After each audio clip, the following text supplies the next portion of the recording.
किसी को अंदाजा भी नहीं था कि अरविंद केजरीवाल ऐसा फैसला कर सकते हैं कि सीधे इस्तीफे का ऐलान कर दिया। अरविंद केजरीवाल के इस फैसले से हर कोई चौंक गया, खासकर बीजेपी, जो उन पर लगातार इस्तीफे का दबाव बना रही थी। 2 दिन पहले जमानत पर जेल से बाहर आए अरविंद केजरीवाल ने रविवार को कहा कि वे 2 दिन में मुख्यमंत्री पद से इस्तीफा दे देंगे। केजरीवाल आम आदमी पार्टी के दफ्तर में बोल रहे थे। उन्होंने कहा कि बीजेपी ने मुझ पर बेईमानी, भ्रष्टाचार के आरोप लगाए हैं। अब जनता की अदालत में मेरी ईमानदारी का फैसला होगा। 2-3 दिन में विधायकों की बैठक में नया सीएम चुना जाएगा। चुनाव तक मैं मुख्यमंत्री की कुर्सी पर नहीं बैठूंगा। केजरीवाल ने कहा कि मनीष सिसोदिया पर भी वही आरोप हैं जो मुझ पर हैं। उनका भी यही सोचना है कि वे भी पद पर नहीं रहेंगे। चुनाव जीतने के बाद ही पद संभालेंगे। आगे अरविंद केजरीवाल ने कहा कि जनता को तय करना है कि केजरीवाल ईमानदार है या फिर बेईमान। चुनाव के बाद जनता ने चुना तो पद पर बैठूंगा।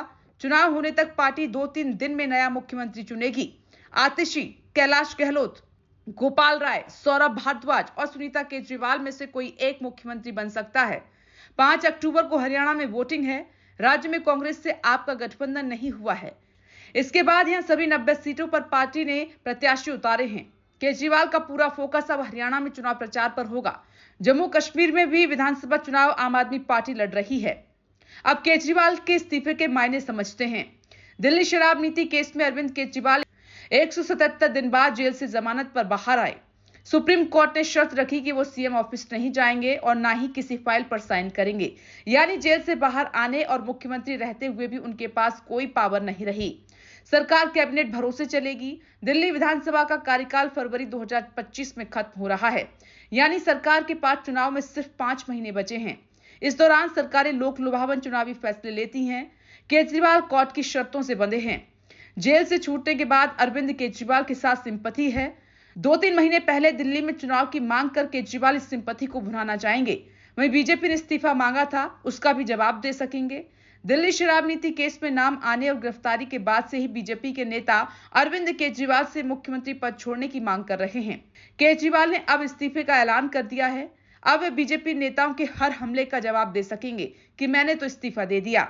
बीजेपी सांसद रविशंकर प्रसाद ने कहा कि जिस व्यक्ति ने बड़े भ्रष्टाचार के खिलाफ आंदोलन चलाया, वो भ्रष्टाचार के साथ ऐसा समझौता करेगा, सोचा नहीं था।